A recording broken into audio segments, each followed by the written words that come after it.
ତହୁଁ ମୁଁ ଏହି କଥା ଶୁଣନ୍ତେ ବସି ରୋଦନ କଲି ଓ କେତେକ ଦିନ ପର୍ଯ୍ୟନ୍ତ ବିଳାପ କଲି।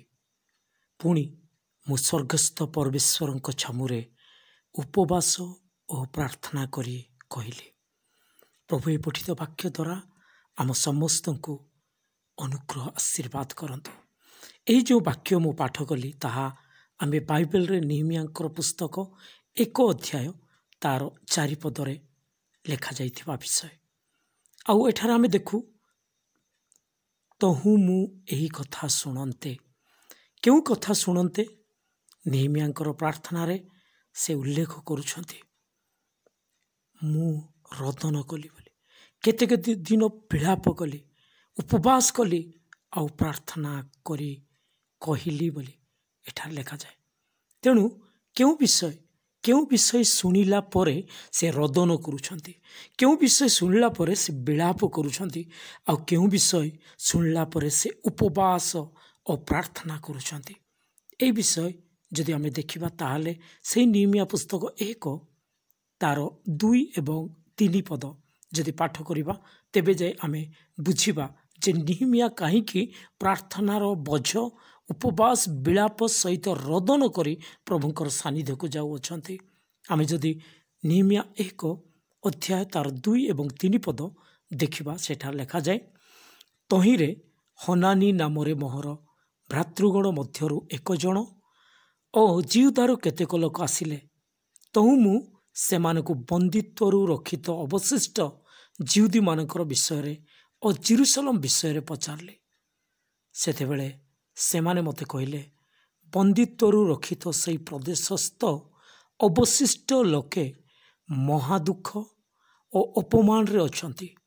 ମଧ୍ୟ ଜେରୁସାଲେମର ପ୍ରାଚୀର ଭଗ୍ନ ହୋଇ ରହିଅଛି ଓ ତହିଁର ଦ୍ୱାର ସବୁ ଅଗ୍ନିରେ ଦଗ୍ଧ ହୋଇଅଛି। ହଁ ପ୍ରିୟମାନେ, ଏଇ ଯେଉଁ ପରିସ୍ଥିତି, ଏଇ ଯେଉଁ ବିଷୟ ଶୁଣିଲା ପରେ ନେହେମିୟା ପ୍ରାର୍ଥନା କରିବାର ଆରମ୍ଭ କରିଛନ୍ତି। ଆଉ ସେଇ ପ୍ରାର୍ଥନା ସେ ରୋଦନ ସହିତ ବିଳାପ ସହିତ ଉପବାସ ସହିତ ପ୍ରାର୍ଥନା କରୁଥିବା ବିଷୟ ଆମେ ଦେଖୁ। ତେବେ କ'ଣ ସେ ଶୁଣିଲେ? ଏହି କଥା ଶୁଣନ୍ତେ ବୋଲି ସେ ଯାହା ଉଲ୍ଲେଖ କରିଛନ୍ତି ସେ 2 ପଦରେ ଆମେ ଦେଖୁ ଯେ ତାଙ୍କର ଭାତୃଗଣ ମଧ୍ୟରୁ ଜଣେ ଆଉ ଜିହୁଦାରୁ କେତେକ ଲୋକ ଆସି କହୁଥିବା ବିଷୟ। ଜେରୁସାଲେମ ବିଷୟରେ ଯେତେବେଳେ ତାଙ୍କୁ ପଚରାଗଲା ସେତେବେଳେ ସେମାନେ କହିଲେ ଯେ ଯେଉଁ ବନ୍ଦିତ୍ୱରୁ ରକ୍ଷିତ ସେହି ପ୍ରଦେଶସ୍ଥ ଅବଶିଷ୍ଟ ଲୋକେ ମହା ଦୁଃଖରେ ଅଛନ୍ତି, ଅପମାନରେ ଅଛନ୍ତି। ପୁଣି ସେଇ ଯେଉଁ ସ୍ଥାନ ଜେରୁସାଲେମର ପ୍ରାଚୀର ଭଗ୍ନ ହୋଇକି ରହିଅଛି ଆଉ ସେ ଜେରୁସାଲେମର ସେଇ ଦ୍ୱାର ସବୁ ଅଗ୍ନିରେ ଦଗ୍ଧ ହୋଇଅଛି। ଏହା ହେଉଛି ସେ ପରିସ୍ଥିତି, ସେ ଅବସ୍ଥା ଲୋକମାନଙ୍କର, ପୁଣି ଲୋକମାନେ ରହୁଥିବା ସେଇ ସ୍ଥାନର ପରିସ୍ଥିତି। ଏହି ବିଷୟ ଯେତେବେଳେ ସେ ଶୁଣିଲେ, ଯଦ୍ୟପି ସେ ନେହେମିୟା ଏକ ରାଜପ୍ରସାଦରେ ରହୁଥିଲେ ଆଉ ସେଇ ରାଜପ୍ରସାଦରେ ରହିବି ସେ ଯେତେବେଳେ ନିଜ ପରିସ୍ଥିତି, ନିଜ ଲୋକମାନଙ୍କର ଆଉ ନିଜ ଲୋକମାନେ ବା ନିଜର ସ୍ଥାନ ଜେରୁସାଲେମର ସେ ପରିସ୍ଥିତି ଅବସ୍ଥା ଶୁଣି ସେ ରୋଦନ କରୁଛନ୍ତି, ବିଳାପ କରୁଛନ୍ତି, ଉପବାସ ସହିତ ପ୍ରଭୁଙ୍କ ଛାମୁରେ ପ୍ରାର୍ଥନା କରୁଛନ୍ତି। କେବଳ ସେତିକି ନୁହେଁ, ପ୍ରାର୍ଥନା ସହିତ ଯେତେବେଳେ ସେ ଆଗକୁ ବଢ଼ୁଛନ୍ତି ପ୍ରଭୁ ରାସ୍ତା ବା ପ୍ରଭୁ ସେଇ ପଥ ପ୍ରସ୍ତୁତ କରୁଛନ୍ତି। ସେଇ ଅବସ୍ଥାକୁ ସେ ନିଜେ ଯାଇ ଯେପରି ସଜାଡ଼ି ପାରିବେ, ନିଜେ ଯାଇ ସେ ଜେରୁସାଲେମକୁ ଯେପରି ପୁନର୍ନିର୍ମାଣ କରିପାରିବେ, ସେ ଦ୍ୱାର ସବୁ ଯେଉଁ ଅଗ୍ନିରେ ଦଗ୍ଧ ହୋଇଥିବା ସେ ଦ୍ୱାର, ପୁଣି ଯେଉଁ ଭାଙ୍ଗି ଯାଇଥିବା ପ୍ରାଚୀର ଗୁଡ଼ାକ, ଆଉ ସେଇ ଯେଉଁ ଲୋକମାନେ ଅପମାନରେ ଅଛନ୍ତି ସେମାନଙ୍କୁ ସାହାଯ୍ୟ କରିବା ପାଇଁ ଆଉ ମହା ଦୁଃଖରେ ରହୁଥିବା ସେଇ ଲୋକମାନଙ୍କୁ ଉତ୍ସାହ ଦେବା ପାଇଁ ପ୍ରଭୁ ହିଁ ତାଙ୍କୁ ସାହାଯ୍ୟ କଲେ। ପ୍ରାର୍ଥନାର ଉତ୍ତର ପ୍ରକାରେ ସେ ଯେତେବେଳେ ପ୍ରାର୍ଥନା ରୋଦନ କଲେ ସେତେବେଳେ ପ୍ରଭୁ ସେ ପଥ ଖୋଲିଲେ। ଆଉ ସେ ରାଜା ଯେତେବେଳେ ତାଙ୍କୁ ପଚାରିଲେ ତାଙ୍କର ମୁଖ ମଳିନ ବିଷୟ, ସେ ସମୟରେ ସେ ସମସ୍ତ ପରିସ୍ଥିତି ବିଷୟ ରାଜାଙ୍କୁ କହିଥିଲେ ଆଉ କହିଥିଲେ ମୁଁ ତାହା ନିର୍ମାଣ କରିବି, ମୋତେ ଯଦି ପଠାଇବ ବୋଲି। ଆଉ ରାଜା ତାହାଙ୍କୁ ପଠାଇଥିଲେ ନିର୍ମାଣ କରିବା ନିମନ୍ତେ। ତାପରେ ନେହେମିୟା ଯାଇ ଅନେକ କାର୍ଯ୍ୟକୁ ସମ୍ଭାଳିଥିଲେ। ଜେରୁସାଲେମରେ ଯାଇ ସେଠାକାର ଲୋକମାନଙ୍କୁ ମଧ୍ୟ ଉତ୍ସାହ ଦେଇ ଆସ ଆମ୍ଭେମାନେ ଉଠି ନିର୍ମାଣ କରିବା ବୋଲି ଉତ୍ସାହ ଦେଇଥିଲେ। ପ୍ରିୟମାନେ, ଆମମାନେ ଏଇ ବାକ୍ୟରେ ଦେଖୁ ଯେ ପ୍ରାର୍ଥନାର ଉତ୍ତର, ପ୍ରାର୍ଥନା ଉପବାସର ପ୍ରାର୍ଥନାର ଉତ୍ତର ପ୍ରଭୁ ପ୍ରଦାନ କଲେ। ନେହେମିଆ ଯେପରି ବଜ୍ରଗ୍ରସ୍ତ ହୋଇଥିଲେ ନିଜ ଲୋକମାନଙ୍କ ପ୍ରତି, ନିଜ ଜାଗା ପ୍ରତି, ଆଉ ଯେତେବେଳେ ସେ ଦେଖିଲେ ଯେ ନିଜର ଲୋକମାନେ ନିଜ ସ୍ଥାନରେ କି ପ୍ରକାର ଭାବେ ଅସହାୟ ଅବସ୍ଥାରେ ଅଛନ୍ତି, ସେତେବେଳେ ସେ ଯଦ୍ୟପି ରାଜଧାନୀ ରାଜପ୍ରସାଦରେ ଥିଲେ, କିନ୍ତୁ ସେ ରୋଦନ ବିଳାପ ଉପବାସ ସହିତ ପ୍ରଭୁଙ୍କ ସାନ୍ନିଧ୍ୟରେ ଯେ ପ୍ରାର୍ଥନା କଲେ। ଆଜି ଆମମାନେ ଠିକ୍ ଜାଗାରେ ଅଛୁ, ଠିକ୍ ଭାବରେ ଅଛୁ, ଠିକ୍ ସ୍ଥାନରେ ଅଛୁ। ଆମମାନଙ୍କର ରହିବା ନିମନ୍ତେ ଗୃହ, ଆମମାନଙ୍କୁ ଖାଇବା ନିମନ୍ତେ, ପୁଣି ଆମମାନଙ୍କର ସମସ୍ତ ବିଷୟ ଠିକ୍ ଅଛି। ତଥାପି ଯେତେବେଳେ ଆମର ପ୍ରିୟମାନଙ୍କ ବିଷୟରେ ଆମେ ଶୁଣୁ, ଯେତେବେଳେ ସେମାନେ ଅସହାୟ ଅବସ୍ଥାରେ ଅଛନ୍ତି, ପ୍ରଭୁ ବିହୁନେ ଜୀବନ କାଟୁଛନ୍ତି, ଆଜି ସେମାନଙ୍କ ଜୀବନରେ ଶାନ୍ତି ନାହିଁ, ଆନନ୍ଦ ନାହିଁ, ଆଜି ସେମାନେ ପ୍ରଭୁ ବିହୁନେ ଜୀବନ କାଟି ଅନେକ ପ୍ରକାର ଭାବରେ ସେମାନେ ରହୁଛନ୍ତି।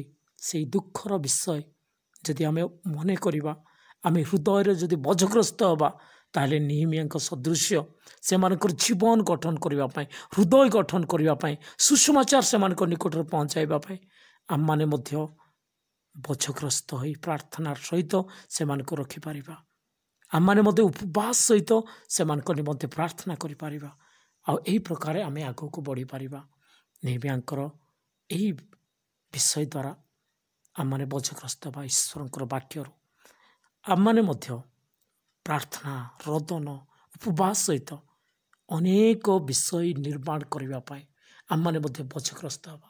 ପ୍ରଭୁ ଆମମାନଙ୍କୁ ମଧ୍ୟ ଦାୟିତ୍ୱ ଦେବେ।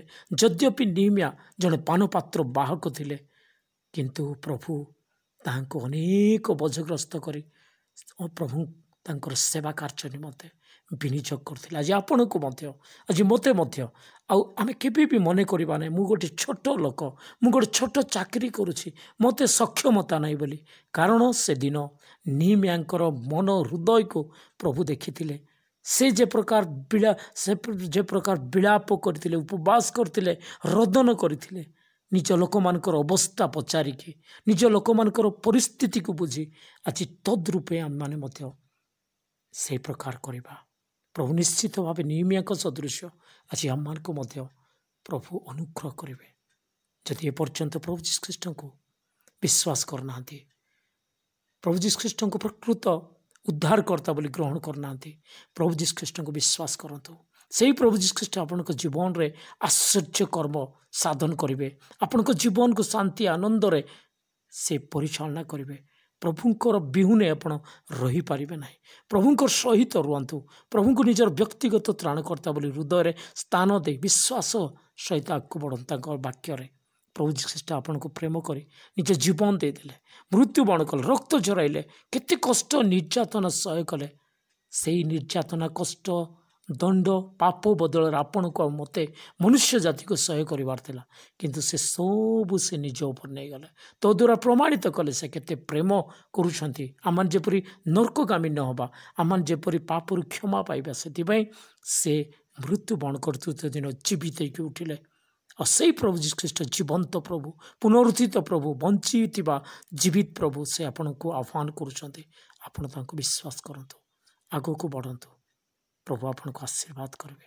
ପ୍ରତିଦିନ ଏ ପ୍ରକାର ବାକ୍ୟ ଶୁଣି ଉତ୍ସାହିତ ହୋଇ ଆଗକୁ ଆତ୍ମିକ ଜୀବନରେ ବଢ଼ିବା ନିମନ୍ତେ ମୋର ଏହି ଚ୍ୟାନେଲକୁ ସବସ୍କ୍ରାଇବ୍ କରନ୍ତୁ, ଆଉ ଲାଇକ୍ କରନ୍ତୁ ଯଦି ଭଲ ଲାଗିଲା, ଆଉ ଅନ୍ୟମାନଙ୍କୁ ମଧ୍ୟ ସାମିଲ କରନ୍ତୁ ଆପଣଙ୍କର ଆନନ୍ଦରେ, ଆଉ ଏହି ସତ୍ୟତା ପହଞ୍ଚାନ୍ତୁ। ପ୍ରଭୁ ଆପଣଙ୍କୁ ଆଶୀର୍ବାଦ କରନ୍ତୁ। ଧନ୍ୟବାଦ।